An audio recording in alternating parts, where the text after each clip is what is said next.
A esta hora nos acompaña Alberto Echegaray, él es analista económico, consultor del Banco Interamericano de Desarrollo. Señor Echegaray, buena tarde. Gracias por acompañarnos. Bienvenido al programa. ¿Qué tal? Buenas tardes, Idania. Un placer, como siempre, estar con ustedes. Y un gusto para nosotros tenerle. Señor Echegaray, cerrar el año con un aumento o el anuncio de aumentos en tarifas que golpee el ya golpeado bolsillo de los argentinos, ¿es una manera para el gobierno de Macri de despedir bien el 2018? Bueno, este tipo de medidas normalmente y históricamente en Argentina se toman hacia fines de año, cuando están por comenzar las vacaciones, y no solamente se han tomado estas medidas de aumentar los servicios públicos, no solamente la electricidad, sino también en el tema del transporte, un valor incremental, digamos, de los boletos desde esta semana hasta el próximo año, sino también, bueno, una serie de paquetes impositivos en Argentina que incluyen gran parte también de lo acordado con el fondo, como son, por ejemplo, estos impuestos a la exportación de servicios, en donde afecta claramente a un sector incipiente que está empezando a crecer, que es el desarrollo de software en Argentina, ¿no? Ahora, señor Echegaray, ¿por qué el presidente Macri no ha logrado estabilizar la economía o no ha logrado que los argentinos realmente sientan un bienestar económico cuando había tantas esperanzas cifradas en su gobierno y en los planteamientos que hizo? Bueno, en gran parte hay factores externos y otra parte es mala praxis. Eh, Comenzando el año 2017, Argentina estaba viendo un año, normalmente en economía se compara un año con el año anterior, ¿no? En donde se estaba pronosticando una inflación del 15-20%, una actividad económica que iba a crecer al menos 2 puntos, pero todo esto radicalmente cambió. Argentina tuvo la peor sequía histórica. Esto nos costó 7.500 millones de dólares en recaudación en el gobierno. Trump declara una guerra comercial y esto afecta sobre todo a los países que son exportadores de commodities. Y hay un día que es un día clave para entender todo esto, que es el 23 de abril. El 23 de abril se aplica y se lanza un impuesto a los activos financieros en manos de extranjeros. Esto fue una medida que es parte de la mala praxis, en donde no se midió las consecuencias que podía tener esto. Y ese mismo día, Estados Unidos sube las tasas y varios vecinos comienzan a devaluar. Es así como esto es una sinergia hacia el lado negativo en la economía, en donde lo que vimos es un descontento progresivo, una desinversión, que terminó en algo que nadie quiere en los mercados, que se llama pánico. Básicamente, dentro de la mala praxis, que uno son los factores Sí. económicos, como los dije recién, pero en la mala praxis es necesario entender cómo este gobierno también hizo el approach de comenzar con un sistema gradualista en cuanto a diferentes decisiones. Bueno, Maquiavelo decía, ¿no? Las noticias malas hay que darlas de entrada. Y me parece que era necesario, viendo esto de forma histórica, de hacer un shock de entrada. Y es así como se toman decisiones de mantener un gasto público enorme. En el 2017 teníamos un déficit enorme como gastador alcohólico que gasta de más.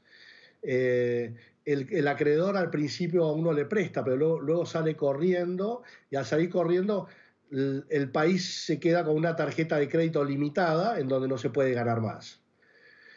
Cuando pasa esto, nadie te quiere prestar.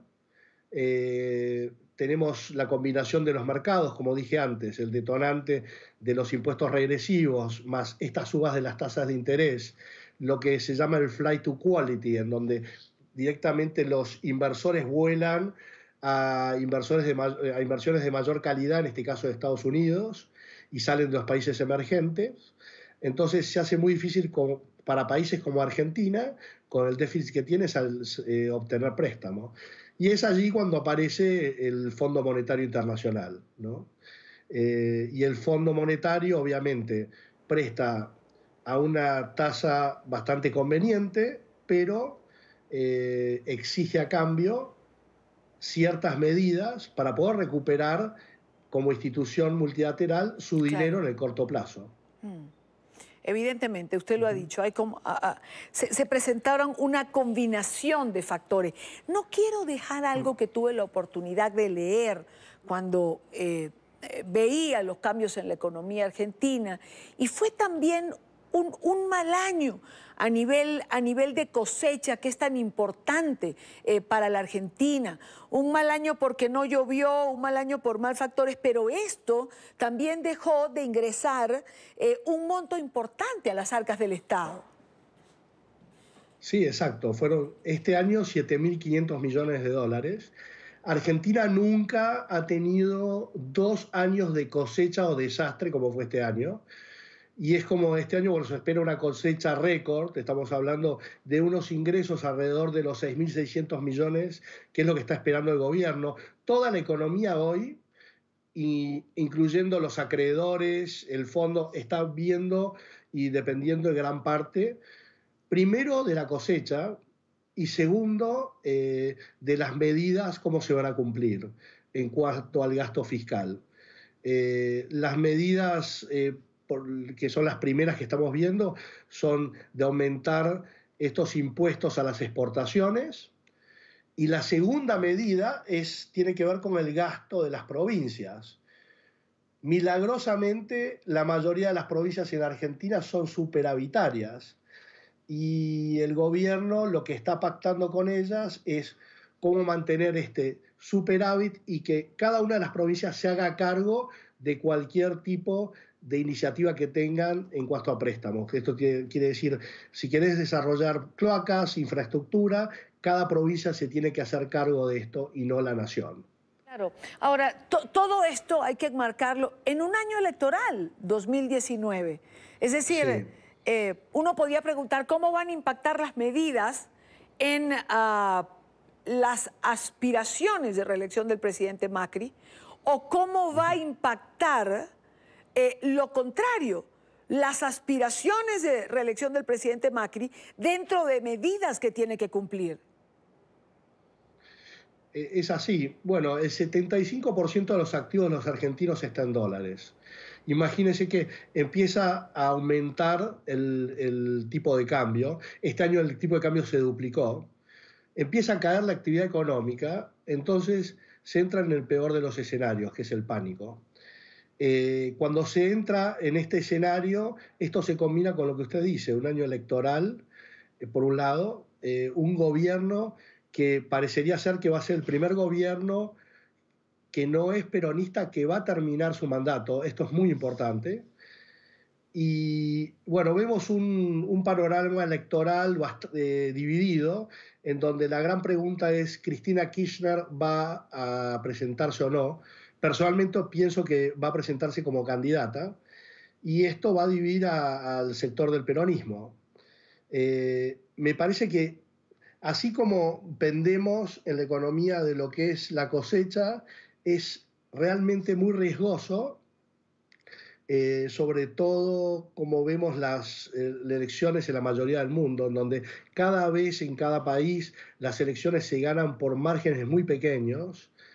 La presentación de Cristina Kirchner, que significaría obviamente Claro. en una segunda etapa, yo pienso que Macri sería el ganador, pero nuevamente estamos hablando de márgenes muy pequeños, que dependen también de las fiscalizaciones, el dinero que se va a colocar en la campaña, y realmente estamos hablando de un sector muy poderoso que es el peronismo, el sindicalismo, que ha sido afectado por las medidas de Macri, todo lo que es el encarcelamiento de la mayoría de los ministros, de un vicepresidente. Claro.